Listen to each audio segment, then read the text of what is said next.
Hi everyone, it's Keely and welcome back to another video. This week I am doing a Posca painting. Like I had said last time I did a Posca painting actually, I had just bought a bunch of new Posca pens and I'm still trying to cycle through all the colors because they are beautiful and I want to touch all of them and make good things with them.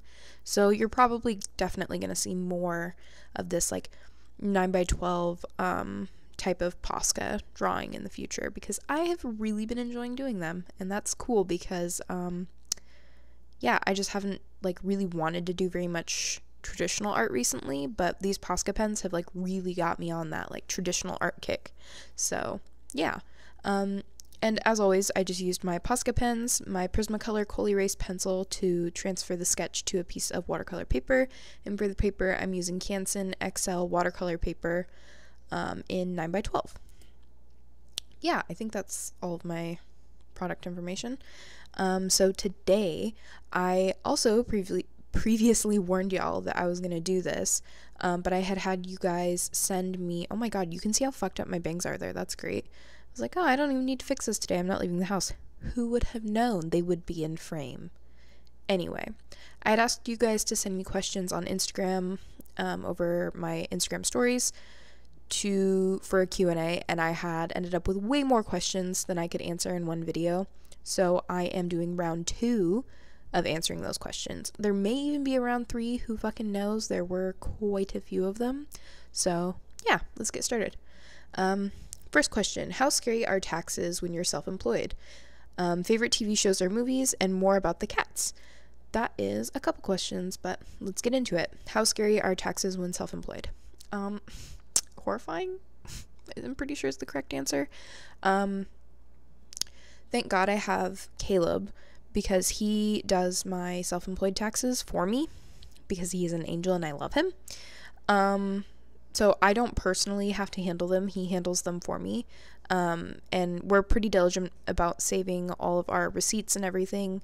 And then at the end of the year he goes through and I pay for a monthly service. I think it's Intuit self-employed, and so I pay a monthly payment for that, and that that company / program really helps make the tax process much easier for us.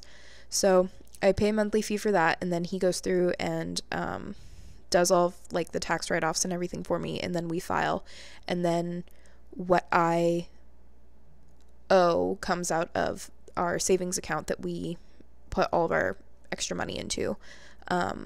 So that savings account is for a couple things, but it's also intended to pay off my taxes at the end of the year, and also his tax returns kind of cancel out my taxes, so like it knocks them down a little bit, so like it's not so bad. We're trying to do better this year so that we can pay them more as a quarterly thing, which is what you're supposed to do instead of waiting to the end of the year like I do because I'm a dick. But yeah, it's bad, but honestly, if you just stay on top of it and are diligent with keeping receipts and stuff like that, and really look into what sort of tax write-offs you can get, it will be okay, I promise. Favorite TV shows? Right now, Game of Thrones, because that is the thing. Yeah, we've been obsessed with Game of Thrones since it started coming out, and that's like the one we're into right now. I just finished the 2nd season of Sabrina, which, like, can I just say, was much less impressive than the 1st season. Like, I'm sorry, I like the 1st season so much more. Please don't come for me.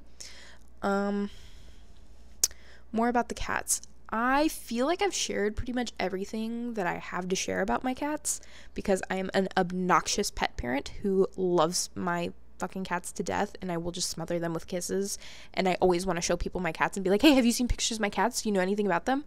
So I don't really know if I have any more information about them other than Luna likes to play fetch and Clementine likes to wake me up at 8:30 in the morning for attention. I love them both to death. Oh my god. Okay, next question. Does your mind stop working and you stop drawing in the middle of the painting because you're hungry?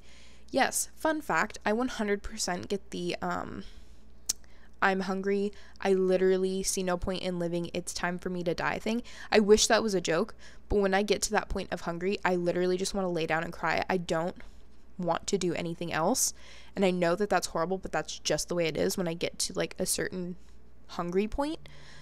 So it's important for me to eat on the regular, or else I literally just want to lay down in a puddle of tears. That is all I feel like I'm capable of doing. And then I can physically feel myself as I'm eating, like coming out of that like horrible mindset and then being like, oh my God, okay, it's going to be okay. We're going to make it through it. Everything's all right. Like, I really don't handle hunger very well. Fun fact about me. Next question. 5 things that make you happy. Okay, number 1, Caleb. Number 2, my cats. Number 3, making art. This is getting very predictable, I recognize that. Number 4, excellent food. And number 5, when my makeup is perfect. And that one probably sounds a little vain and shitty, but the truth of the matter is, when I have on what I deem to be perfect makeup, it literally makes my entire day better. It makes me feel so good about myself. It makes me like literally everything is just a million times better. Nothing can faze me. I just feel awesome.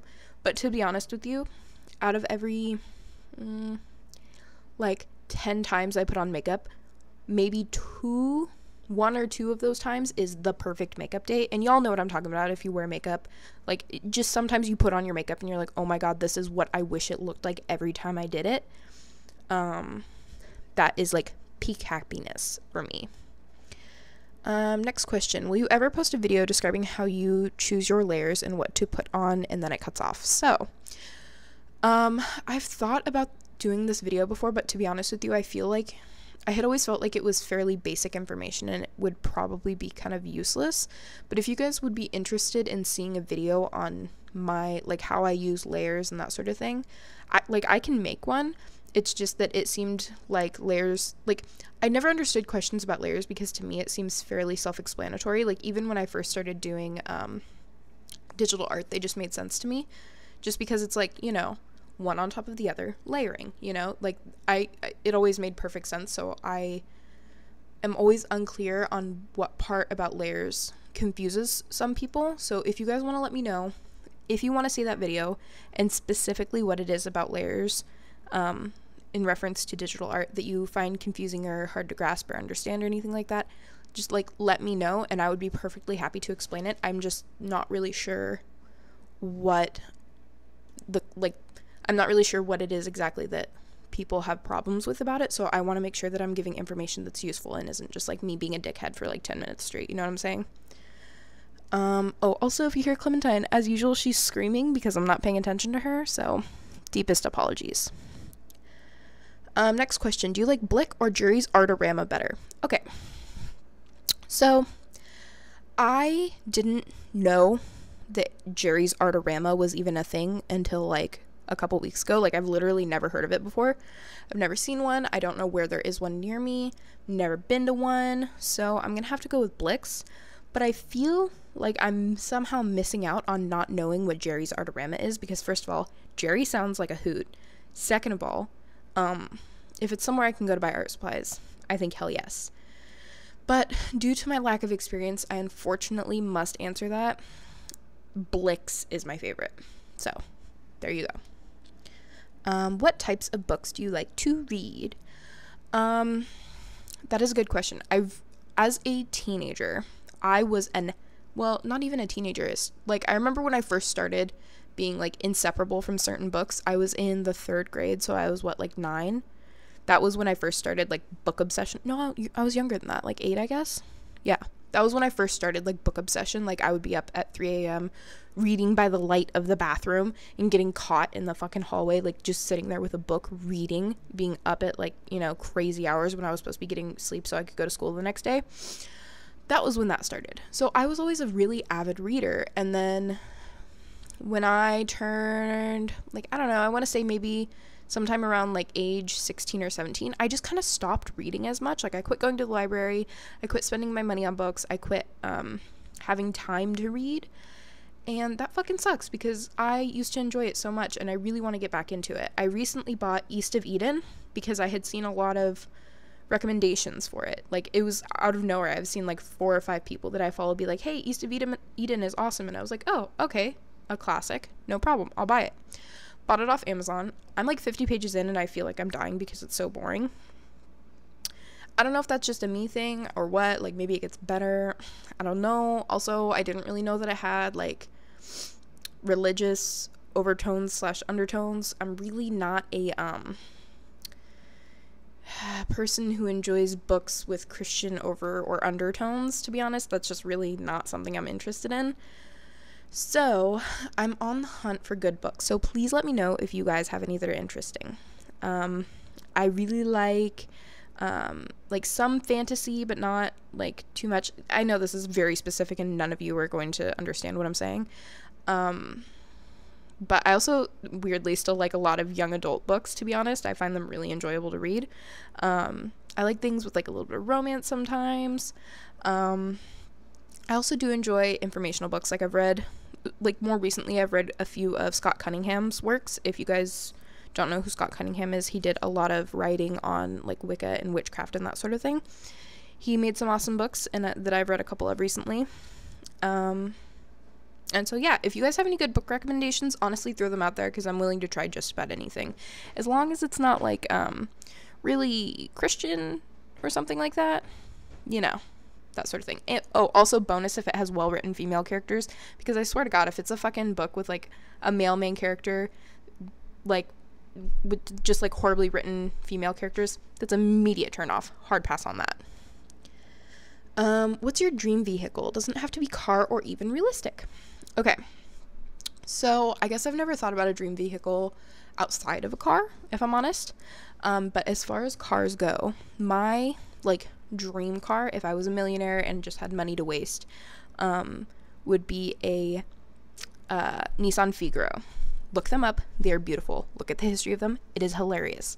They were cars designed to look like vintage European cars, but it was made in Japan. They're so freaking cute. My heart is tender for them. I love them so much. But yeah, I think that's all the questions that I have time for. Thank you guys so much for tuning in and listening to me bitch and talk about shit again like normal. But yeah, thank you so much for watching. If you guys want to buy this, it will possibly be up in my shop by the time you're watching this. I don't know. But yeah, thank you so much, and I will catch you guys in the next video. Bye.